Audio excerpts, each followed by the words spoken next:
নবীর শুভাগমনকে মিলাদ বলা যাবে না। মিলাদ কুত্তার গরু ছাগল সবার হয়। জন্ম আবু জেহেল আবুল আহাব ফেরাউন নমরুদ সবার হয়েছে। নবীর সামনে এই কবির শব্দ ব্যবহার করা যাবে না। জেনে শুনে বলবে তাদের ঈমান নাই। হ্যাঁ, অনেক কিতাবে লেখা আছে সেই যুগে সেই কালে সেটাকে লোগাতি অর্থে অভিধানিক অর্থে ব্যবহার করা হতো না।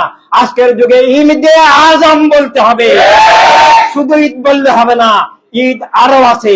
নবীর শুভাগমন, নবীকে পাওয়া অন্য ঈদের সমতুল্য হতে পারে না। যারা অন্য ঈদ আর নবীকে ঈদ বলে সেটাও কুফরিতে যাবে, কারণ অন্য কিছুর সাথে মিলে গেল।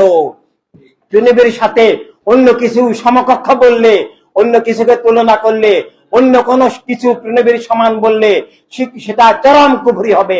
তাই নবীর শুভাগমন ঈদ অন্য আরো বহু ঈদ, রমজানের ঈদ, কোরবানের ঈদ এক হতে পারে না। জুমার দিনকেও আদম আলাইহিস সালামের শুভাগমনের কারণে জুমার দিনকেও ঈদ বলা হয়েছে হাদিস শরীফে। এভাবে হাদিস কোরআন কারীমের মধ্যে ঈদ আরো অনেক কিছুকে বলা হয়েছে। মান্না সাল্লাল্লাহু দুনিয়ার আগমন ঈসা আলাইহিস সালামের সময়, সেটাকেও নবুয়তের দলিল, রাসালাতের দলিল হিসাবে, ইলাহিয়াতের একটা নিদর্শন আয়াত হিসাবে সেটাকেও ঈদ বলা হয়েছে। ঈদ আল ইয়াউমালিনা ওয়াল আখিরিন ওয়াল আখিরিন, শুধু সেই দিনের জন্য নয়। ঈসা আলাইহিস সালামের দোয়ায় যখন দুনিয়াতে মান্না সাল্লাল্লাহু নাজিল হলো, আল্লাহ সেটাকে কিয়ামত পর্যন্ত আউয়ালিন ওয়াল আখিরিন, আখিরিন শেষ পর্যন্ত সবার জন্য ঈদ আল ইয়াউমালিন ওয়াল আখিরিন, সবার জন্য ঈদ বলেছেন। এভাবে বহু ঈদ আছে। 1,20,000 নবীর শুভাগমন দুনিয়াতে প্রত্যেকটা ঈদ।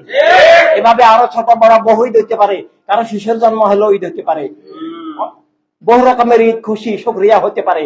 কিন্তু নবীকে পাওয়া ঈদে আজম, সব ঈদের মূল ঈদ, সব পাওয়ার বড় পাওয়া। নবীকে পাওয়া মানে আল্লাহকে পাওয়া। এভাবে আল্লাহু আকবারের এই তাফসীর ঈদে আজম। নবীকে পাওয়ার চেয়ে বড় কিছু নাই, আল্লাহকে পাওয়ার চেয়ে বড় কিছু নাই। আমার নবীর জন্য আমার জীবন, নবীর জন্যই আমি উৎসর্গিত। নবীকে পাওয়াই আমার জীবনের আসল পাওয়া। আর নবীকে হারানোই ধ্বংস হয়ে যাওয়া।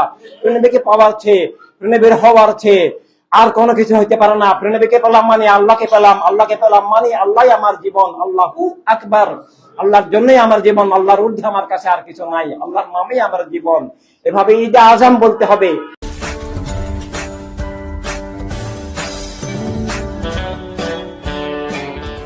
নবীর শুভাগমনকে মিলাদ বলা যাবে না। মিলাদ কুত্তার গরু ছাগল সবার হয়। জন্ম আবু জেহেল আবুল আহাব ফেরাউন নমরুদ সবার হয়েছে। নবীর সামনে এই কবির শব্দ ব্যবহার করা যাবে না। জেনে শুনে বলবে তাদের ঈমান নাই। হ্যাঁ, অনেক কিতাবে লেখা আছে সেই যুগে সেই